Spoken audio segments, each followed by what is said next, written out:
حته الاس اس تي اي هي بس الصوره دي فاتحه شويه رخمه. عامه هي فكرتها عايزكم بس تبصوا عليها، هي بس الفكره ان هو بيوريك فممكن تجرب ايه. لو جربت مثلا البيلود ده ما نفعش معاك تبدا تجرب ده او ده وهكذا. هوريكم برضو الاشكال بتاعتها. تمام، انا كنت كاتب ماشين كده سريعه على دوكر، حاجه كده بسيطه نحل عليها حته الاس اس تي اي، لان الصراحه ما عجبتنيش اللي كانت موجوده في فورسواجر وكده. حسيت ان انا عايز اوصل حاجه الار سي اي، حاجه تبقى بايدي انا، مش حاجه حكماني زي فورسواجر. هم بس بيحكمينك بحته انك تديليت فايل او تمسح فايل، او اسف تمسح ايه، ما هو نفس المعنى. انا اقصد تديليت فايل او تريد فايل او كده. فاحنا هنا عايزين بقى ايه، نجرب نعمل حاجه اعلى من كده. فانا هجرب. انا طبعا عامل الماشين هنا على 5000. تمام. تمام، الماشين هنا سهله جدا، هي بتاخد منك نيم وبتطبعه عندها. تمام. فكره الاس اس تي اي ايه؟ تعالى كده نبص على، عايز اوريك الكود بتاعها. دي فلاسك عامه شغاله بايثون. ده في البايثون طبعا، هي موجوده في حاجات تانية زي النود جي اس، موجوده ممكن تلاقيها في الدوت نت، حاجات شبه كده حسب الفريم وركس، هي بتبقى ليها علاقه بالفريم وركس يعني. تعالى نجرب الفلاسك. هي اهي الكود بتاعها هو بسيط جدا. بياخد منك في النيم بياخد اسم وبيطبعه عنده في التمبلت وبيعمل لها برنت. تمام. المشكله هنا ايه؟ ان هو بيترست في الانبوت بتاعك وبيحطه جوه السترنج بتاع التمبلت وبيعمل له هاندلنج على انه تمبلت سترنج. ممكن الموضوع مبقاش مفهوم هنا، سيبك من الكود ده، بس كود سريع لبايثون فلاسك. انا بس عايز تفهم المشكله فين. المشكله ان هو بيترست في الانبوت بتاعي وبيحطه جوه سترينج وبيتعامل مع السترينج ده على انه تمبلت. ماشي. تمبلتس دي موجوده في الفريم وركس وكده. بتبقى مثلا ايه يعني، مش عارف اوضحها ازاي الصراحه، بس يبقى ليها شكل معين مثلا زي سينتاكس وكده. مثلا تكتب جواها كلمه config، يرجع لك لو في variable في الانفايرمنت اسمه config، يرجع لك مثلا الفاريبل ده لو في داتا يرجعها لك. يبقى ممكن تاكسس منها البروسيس اللي شغاله كلها، تاكسس ال ايه تاني، الفايلز، الحاجات اللي شبه كده. ممكن تقسم منها بروسيس في سب بروسيس في كلاسز، الكلام ده كله. تمام. عامه التست بتاعها بيبدا ازاي؟ لو انا عايز ابدا تيست بوج زي دي، اول حاجه بتبدا تعملها انك تحط رقم اوبريشن مثلا 7. هو معظم الناس بتحط 7 في 7، ما تقوليش السبب ايه، بس هو بيحط اوبريشن. بعدين نحط احنا 2 في 2، طلع لي 4. لو طلع لك نمبر او الريزلت بتاع الاوبريشن دي، ده معناه ان هو هنا ايه، في اس اس تي اي. تمام. آه، هل مثلا دي حاجه منتشره او حاجه سهله كده الدرجه دي؟ لا، هي مش بتبقى دايما منتشره زي ما انت متخيل، بس هي عامله زي ما نقول كده زي الاكس اس اس. انت بتحط البيلود بتاعك، ولو البيلود اشتغل في مكان معين، انت بدات بقى خلاص انا افتكرت ان انا كنت حاطط هنا اس اس تي اي وهو اشتغل في البيج الفلانيه. فابدا بقى تيست البيج دي واطلع منها على قد ما اقدر داتا من الاس اس تي اي دي. وزي ما قلنا ممكن نوصل لار سي اي زي ما هنعمل دلوقتي، دي فكرتها اللي هنتكلم عنها دلوقتي ان شاء الله. تعال مثلا ناخد الركوس ده هنا احسن، عشان هيبقى في حاجات كتير قوي هنبص عليها هنا. تمام. ماشي. بسم الله. اول حاجه بنبدا نجربها زي ما قلنا حته البيلود دي. ماشي، ان احنا نكتب 2 في 2 ندي اي اوبريشن. دي اول حاجه. تاني حاجه، خلاص انا عرفت ان انا عندي هنا الاوبريشن، ببدا احاول اكسس اي حاجه من التمبلتس دي. في عندك مثلا الكونفيج ده، الكونفيج دي اللي هي الكونفيجريشن بتاع الموقع. يقول لك ان الديباج ترو، وان هو اسمه تيستنج فولس، او اسف مش اسم، ده مش الاسم. ده اللي هو لو تيستنج ده ترو ولا فولس، ومثلا لو في سيكريت كي يرجعه لك، الكلام ده كله. دي الكونفيجريشن اللي المفروض الموقع ده عاملها. تمام. في ايه تاني ممكن ابص عليه؟ تعالى كده نفتح بالمره payload all the things.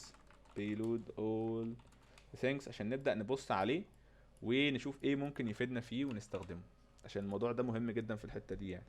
تمام. بسم الله. SSTI server side template injection. ماشي. طبعا زي ما قلنا هو نفس الصوره هنا، نفس الفكره. احنا عايزين اللي هي آه تمام. تمام تمام تمام. طبعا هو في انواع كتير مختلفه لكل حاجه، كل تمبلت. يعني مثلا في حاجه اسمها تويج، في حاجه اسمها تقريبا جن 54 او حاجه زي كده. هي حاجه جن نمبر بس مش فاكر كان الرقم كام بالظبط. في اشكال طبعا مختلفه لكل مكان. بس الفكره يعني هتبقى لحد ما موحده يعني. عايزين نشوف حاجه مثلا ممكن تبقى مفيده بالنسبه لنا هنا. تمام. تعال مثلا نشوف الكونفيج دوت ايتمز دي. عايزين نجرب نرجع حاجه مختلفه في الكونفيج. تمام. رجعها لي برضو نفس الفكره بس من غير الشكل المفروض كانت عليه ده، اللي هو شكل اللي هو شبه التاج، لا هو رجعها لك ايه بشكل سترينج. يعني لو جيت مثلا عملت هاندلنج كده هترجع لك بشكل سترينج عادي خالص. تمام. احنا طبعا مش تفرق معانا الحته دي، احنا اهم حاجه ان هي رجعت معانا داتا. بنبدا نجرب ناكسس الكلاسز. ببدا اكسس الكلاسز بالشكل ده واشوف هيبدا يحصل ايه. طبعا هنا عمل لي ايشو، عمل لي ايرور. وده اسم اهي اسمها جن 2. ده اسم التمبلت. طبعا هو عمل لي هنا ايرور، انا مش شرط، هو طبعا هيبقى مفيد بالنسبه لك بس هو معظم الوقت ما يبقاش موجود. تمام. ما بيبقاش موجود، معمول له يعني enable الديباجنج مود او كده. طب في هنا ايشو احنا عاملينها، المفروض عايزين نشوف لها حل. تمام. المفروض ان انا اي نيم بكتبه بيرجع لي هنا. فهنيجي نجرب مثلا نحط بيلود بسيط جدا عن طريق الكيرد براكتس دي بحيث ان هو يكسكيوت حاجه. فهو فعلا عمل لي اكسكيوت ل 49. فانا هبدا طبعا زي ما قلنا نحط البيلود كده. نحط طبعا اي حاجه سترينج فاضي ممكن نحط مكانه القوسين. فساعتها هنجرب السترينج فاضي ونحط دوت ونقول له هات لي الكلاس اللي عندك. تمام. قال لي ان الكلاس اللي عندي ده string. فبنبدا نكول طالما هو رجع لي فعلا ان في كلاس. فببدا اكول حاجه اسمها رو بالشكل ده وابدا اقول له جو. في المرور المفروض رجع لي ان عندك في string وفي object. انا المهم بالنسبه لي هي ايه؟ الاوبجكتس. تمام. فالاوبجكتس عندي هنا رقم 2، رقمها 2 و2 في الاري اللي هي بايه؟ 1. تمام. بان احنا هنبدا العدد من 0، العد يعني بنبداه من 0. فببدا ادوس جو. تمام. رد عليا فعلا ان انا اخترت كده، عملت سيلكت الاوبجكت. فببدا بعد كده دوت تاني. اي حاجه بكول حاجه جوه حاجه بعمل لها بدوت. ببدا اكول السب بروسيس. ماشي. البروسيس عايز اشوف البروسيس الموجوده. طبعا نفس الفكره بعمل لها 2 بس دي فانكشن. فانا هستخدم لها، هعمل لها القوسين دول لان هي فانكشن. تمام. فانا المفروض لما اكول السب بروسيس الموجوده يرجع. عملتها بروسيس دبل اس، عملتها غلط ولا ايه؟ بروسيس سب بروسيس اكيد كاتبها غلط. لا اسف احنا بنكول السب كلاسز مش سب بروسيس. تمام. المفروض عملنا نعمل كل الكلاس السب كلاسز مش السب بروسيس. تمام. من كل سب كلاسز. فهنا رجع لي كل الكلاس اللي موجوده. طبيعي جدا انك تلاقي كلاسز كتيره جدا، ده طبيعي عادي. انا مثلا الماشين دي ما فيهاش اي حاجه غير الكود اللي المفروض اوريه لكم، وده وده الاوتبوت بتاع الكلاس اللي فيها. فده طبيعي جدا ان هو يتضاف. ايه ده؟ لا مش دي. تمام. تعالى نجرب دلوقتي نجيب الفايل ده هنا نحطهم هنا. تمام. انا عامه باخدهم كوبي وبحطهم في اي فايل عندي. انا بحب صراحه اضيفهم هنا عشان لو حبيت اديت حاجه. تمام. هم عامه كلهم محطوطين في نفس اللاين. فانا هنا عشان ادور على كلمه بوبن انا محتاج اقول السب بروسيس اللي اسمها بوبن. ليه السب بروسيس اللي اسمها بوبن؟ لان السب بروسيس دي هتخليني ان انا اقدر اعمل اكسكيوت على السيرفر، اقدر اكسكيوت كوماندز على السيرفر. تمام. فطالما انت لقيتها ده معناه ان انت هتقدر توصل ل ار سي اي او تكسكيوت على السيرفر. طب انا عايز اعرف مكانها، يعني دي اري كبيره جدا، عايز اعرف دي مكانها فين. عمري ما هقدر اعرفها كده واعد والكلام ده. فانا بعمل حركه كده ممكن انا من نفسي معتبرها ذكيه عشان انا شايف نفسي ذكي بس انا كل واحد ليه طريقته. يعني انا مثلا بسيرش على الكوما لان هو بيفصل بين كل واحده وواحده بالكوما. تمام. وبدوس على فايند اول وبعمل بريبليس كل حاجه فيهم بايه؟ بنيو لاين. بدوس على الانتر فبقت كل واحده فيهم دلوقتي في لاين لوحدها. لو خدت بالك هنا مثلا كل حاجه في لاين لوحدها تبدا من واحد لحد مش عارف 463. زي ما قلنا بما اننا احنا في اري والاري بتبدا العد من زيرو فاحنا هننقص واحد فالعدد هيبقى 462. هنا 462. تمام. هبدا اسيرش بقى دلوقتي على البوبن اللي انا كنت عايزها دي اللي هي الفانكشن اسمها بوبن. فانكشن هنا اسمها بوبن رقمها كام؟ 279. تمام. 279 يبقى انا محتاج ايه؟ انقص رقم فهتبقى 278. تعال نسيرش كده. طبعا بما ان احنا بنقول بنحاول نجيب حاجه من جوه الري بنحطها جوه البراكتس العاديه دي. تمام. هقول له 278 واقول له سند. تمام. انا فعلا هنا كده علمت على البوبل. طب افرض انا ما كنتش علمت عليها، مثلا لو عملت 79 بيديك اسم الفانكشن بتاعتها. مثلا انا لقيت ان الهاش دي تحتيها فانا محتاج انقص رقم عشان ابقى فوق مثلا. انت فاهم الفكره؟ يعني البوبن دي مثلا تحت البوبن، اسف الهاش دي تحت بوبن وانا عملت كل الهاش، فانا لو نقصت رقم من دي هعمل كل البوبن، فرحت منقص مثلا رقم عملت كل البوبن ده هكذا، عشان مثلا لو اتلخبطت في العد مثلا، بس خليك قريب منها طبعا يعني، ما تروحش الكول مثلا اول واحده وهي رقمها 200 وشويه تقعد بقى تمشي لي رقم رقم، ما ينفعش. يا اما بقى لو انت حاسس الموضوع كده ممكن تبروت فورس بقى وخلاص تشوف الاوتبوت بتاعك يمشي ازاي تحطها في الانترودر. بس عامه يعني هي دي الفكره اللي انا بجربها صراحه وبشتغل عليها، اذا كان بقى في سي تي افس او كده. تمام. فكره البوبن بقى تعالى كده. البوبن المفروض لما بتيجي تعمل لها كول بيكون ليها 3 arguments بتاخدهم منك. اول حاجه الكوماند اللي انت عايز تنفذه، احنا مثلا عايز انفذ كوماند اللي اسمه اي دي. تمام. بعد كده بيبقى فيه الارجيومنت اسمه شيل، وبتدي له مثلا انت ترو او فولس، بس هو احنا عايزينه ترو لان احنا عايزين الشيل يشتغل. واخر حاجه اسمها الاس تي دي اوت ايكوال ماينس 1. الاس دي اوت انا الحقيقه مش فاكر بالظبط كانت موجوده فين، لان انا عدت عليا في حاجه تانية غير الويب، بس هي عامه مالهاش علاقه بالبوبن قوي يعني، مش مرتبطه بالفانكشن نفسها قد هي مرتبطه بال بحاجه في اللينكس، فاهم الفكره؟ تقريبا ليها علاقه بالسيس كول اللي هي السيستم كولز اللي موجوده في الباينري اكسبلويتيشنز والكلام ده. فعامه انت بتديها ماينس 1، طبعا هي بيكون ليها زي فاليوز مختلفه، بس احنا بالنسبه لنا المفيده هي الماينس 1. تمام. ده الشكل العام اللي المفروض تاخده بوبن. فانا بالشكل اللي انا بعمله دلوقتي انا واقف عليها، يعني انا واقف على الفانكشن محتاجه مني هي ايه دلوقتي، محتاجه مني الارجيومنتس دي. تمام. فانا هاخدهم كوبي كده واروح احطهم بعد العلامه دي، تمام، هنا كده. فانا المفروض كده عملت ايه، هنكبرها شويه كده. انا كده المفروض عملت كول للبوبن بروسيس دي، والمفروض اديتها الارجيومنتس فهي اتنفذت، وقال لك فعلا ان هي اتنفذت في الميموري ادرس ده. طبعا هو اداك الميموري ادرس، بيتعامل هو هنا مع ميموريز بقى ومش عارف ايه والكلام ده، والهيب والستاك والحاجات دي. بس هي مش هيفرق معايا، انا مش فارق معايا الرقم ده، انا عايز اوتبوت، انا عايز اشوف الاوتبوت بتاع الكوماند اللي انا اديته لك. تمام. بنطلع الكوماند ازاي؟ بيبقى في حاجه كده بنضيفها في الاخر اسمها communicate. دي فانكشن كوميونيكيت زي التواصل يعني، بيقولوا زي ما بتقول في الاخر كده، بتقول له يعني فهمني انت قصدك ايه، فاهم الفكره؟ فبتشغل كوميونيكيت فانكشن دي، بيرجع لك المفروض الاوتبوت بتاعك بتاع الكوماند اللي انت كتبته. تمام. انا هنا عملت مثلا اي دي، فمثلا لو عملت هو اماي هيرجع لي ان انا روت. لو عملت مثلا ال اس لاي حاجه مثلا للمكان اللي انا فيه، هيرجعني مثلا في فايل اسمه دوكر، بيعمل هنا نيو لاين. بعد كده قال لي في فايل اسمه app.python، وبعد كده قال لي في فايل اسمه دوكر مش عارف ايه وهكذا.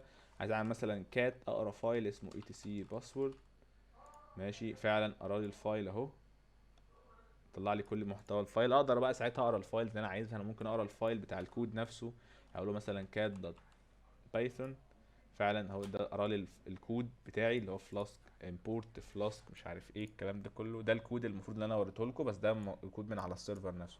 تقدر بقى تعمل حاجات كتيره قوي بيها، لان انت اوريدي انت جوه السيرفر وبتكسكيوت على السيرفر منك ليه دايركت كده. تمام. فال بس هي دي فكره عامه اللي اسمها ايه الاس اس تي اي بشكل بسيط في الفلاسك يعني. عامه في افكار تانية كده كتير قوي مختلفه ممكن تقابلك على حسب الكيس اللي انت قابلها. يعني مثلا هنا في الكيس دي هو ما لقاش البوبن، بس لقى فانكشن تانية تخليه يريد مثلا. تمام. طب بتسيرش على الحاجات دي، تقول مثلا ايه الفانكشنز اللي تخلينا ريد، او تسيرش بالفانكشنز اللي انت لقيتها. تمام. لقى فانكشن والله تخليه تريد فايل، فراح هو مثلا كاتب فايل، عمل كول الاول للفانكشن زي ما احنا عملنا هنا، وراح عامل ريد للفايل، وقال له مثلا، ولقى كمان ان هو يقدر يرايت، يعني هو مش مجرد ان هو هيريد، اداله الفايل واداله بيرميشن الرايت وقدر يرايت جوه الفايل كمان. هنا مثلا في المثال اللي فوق ده هو هنا قدر يريد الفايل، نفس المثال مثلا اللي تحت وهنا بيريد الفايل وهكذا. هنا برضو نفس الفكره، بس هنا عمل حاجه مختلفه، ان هو عمل كول لفانكشن اوبن يفتح الاول الفايل بعد كده يريد. طبعا هي كل الحاجات دي بتبقى على حسب الويب سايت ده بيسمح لك بايه. تمام. ده تقريبا ده اللي احنا لسه مستخدمينه، آه اللي هو المفروض يعني بتكول نفس اللي احنا بنستخدمه بالظبط. هنا ده مثلا رقم البوبن، وراح مديها الحاجه اللي هو عايز يعملها، قال لها شيل، بعد كده راح قال له ان هي عملت اس تي دي اوت ماينس 1 وهكذا.